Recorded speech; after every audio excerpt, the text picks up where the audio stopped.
வணக்கம். இதுதாங்க முந்திரி கன்று. இது 3 ஆண்டுகளுக்கு முன்னால எங்க அக்கா, அவங்க குலதெய்வம் கோயில்லேருந்து அது பக்கத்தில இருக்க ஒரு பிஞ்சையிலேருந்து எடுத்துட்டு வந்து போட்டோம். இப்போ மொளச்சு இன்னைக்கு வந்து நெறைய பூத்திருக்குது. இதில இன்னைக்கு ஒரு அதிசயம் என்னன்னா, இன்னைக்கு நான் முதல் முறையா அதோடைய காய், பிஞ்சு இந்தா பாருங்க. இது வந்து இன்னைக்கு ஏன்னா முந்திரி கொட்டைனாலே கொட்டை தான் வரும். அதுக்கடுத்து அதுக்கு பின்னாடி வந்து பழம் வரும். பாருங்க, முந்திரி, பழம், கொட்டை வந்திருக்கு.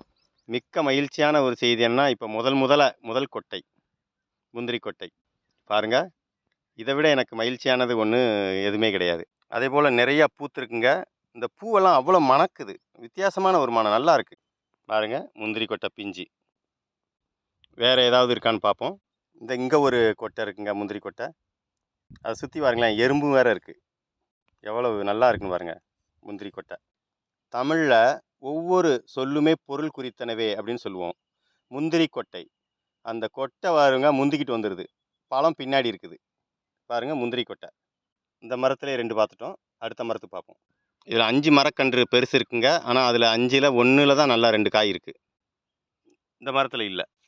இந்த மரத்துலையுமே இல்லை. பூக்கள் நிறையா இருக்குது, ஆனால் இல்லை. இந்த மரத்தில் தாங்க 2 காய் இருக்குது. பாருங்க, அதே திரும்ப மீண்டும் முந்திரி கொட்டை எப்படி முந்திக்கிட்டு வருதுன்னு பாருங்க. இதான் முதல் முந்திரி கொட்டை.